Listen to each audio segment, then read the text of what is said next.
Thank you, Mr. Chairman and members of this distinguished committee. I appreciate you and the time that you spend here listening to testimony. Thank you for giving me this opportunity to speak about something that means a lot to me personally and professionally. I would like to thank all the supporters who have tweeted about this bill, put it on Facebook. I'd like to thank the people that are here and waiting, including the 4-week-old baby who was not able to stay. So Aaron and his wife, thank you so much for being here and on this very important topic and bill. I wanted to begin by just presenting who are doulas and what do they do, because not many people, I suspect, know who doulas are. Doulas have been around for centuries, women taking care of women. Doulas are not medically trained.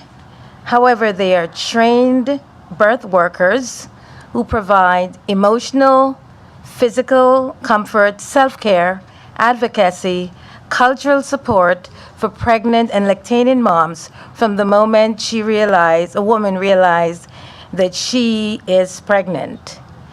Doulas provide support even after pregnancy. While the cost of doula services varies, it costs between $300 and $1,200 an average for a doula or doula service.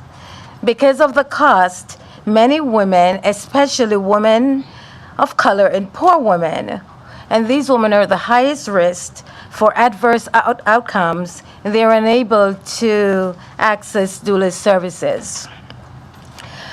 According to the Centers for Disease Control, women of color are 3 to 4 times more likely to die from birthing or pregnancy-related experience. The sad reality is it happens often.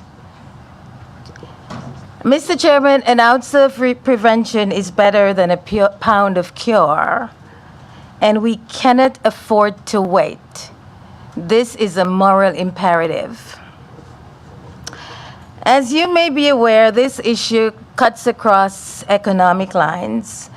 I say this because of the public statements and declarations of Beyonce and Serena Williams, both who had complicated and life-threatening pregnancies.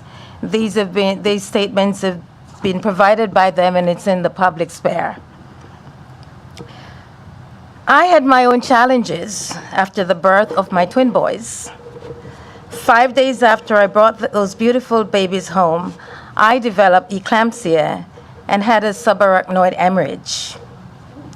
I went back to Women and Infants on day 5.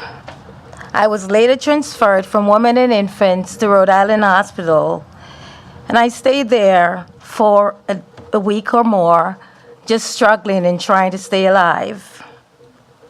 Well, I am here today, but sadly, some women didn't make it. And that's why this bill is so important to me. I want to call attention to the fact that it happened to me, although I have a degree in community health education, worked at Women and Infants for a number of years, and have so much information, and that shows that it cuts across economic lines and also educational background. Doesn't matter. The fact, most likely, if you're a woman, if you're poor, and if you don't have access to care, the outcomes are not very good. Mr. Chairman and members of this committee, this is a good, compassionate bill. It will save Medicaid dollars. This money will be saved by reducing the number of C-sections, as well as drastically reducing the cost of caring for preterm babies. I want to draw reference to the fiscal note that was provided Thank you to the fiscal office for providing this.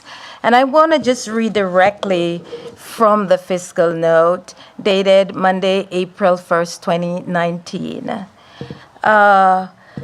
Several studies, and it just gives some background information that I want to provide to this committee. Several studies have published that shows improved outcomes related to childbirth for women who receive doula services during pregnancy.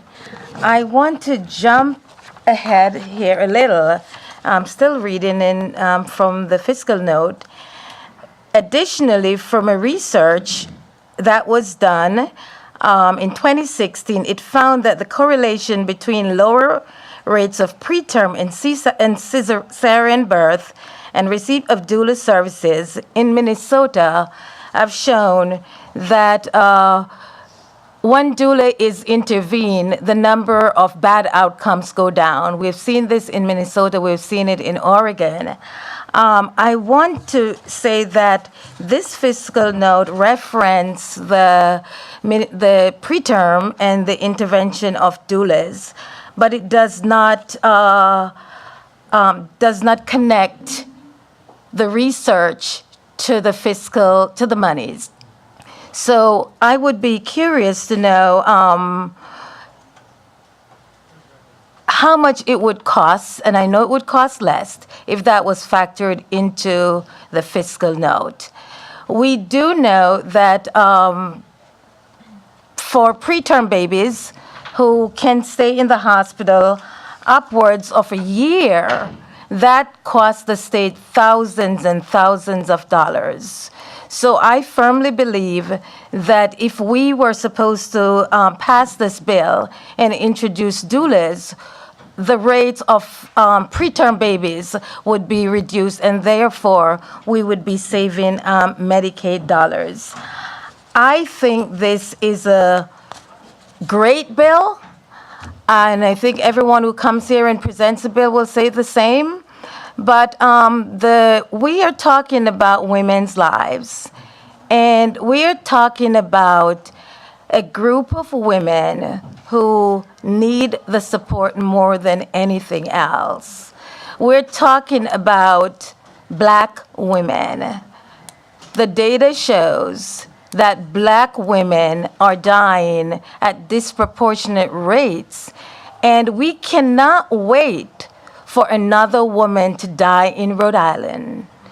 We had a death of a young woman back in, I believe, November. And I don't know the details, but what I do know is I firmly believe if doulas are introduced into that relationship early on, women will be supported. And I do believe that we could reduce the number of C-sections, and more importantly, we could save lives.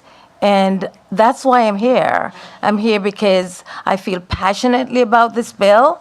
I am here because every time I see my now 23-year-old sons, I think of mothers who never get to see their babies. And it troubles me, and it has troubled me for a long time.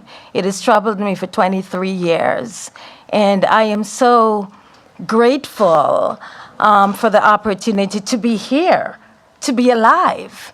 Because my neurologist told me at the time, Marcia, she says Marcia, I'm Marcia, but she says, Marcia, you should be a vegetable or you should die. And because of my faith and because of my determination to live and to be here, that's why I'm here. And that's why I urge this committee to consider this bill and to vote to pass it out of committee. Thank you so much.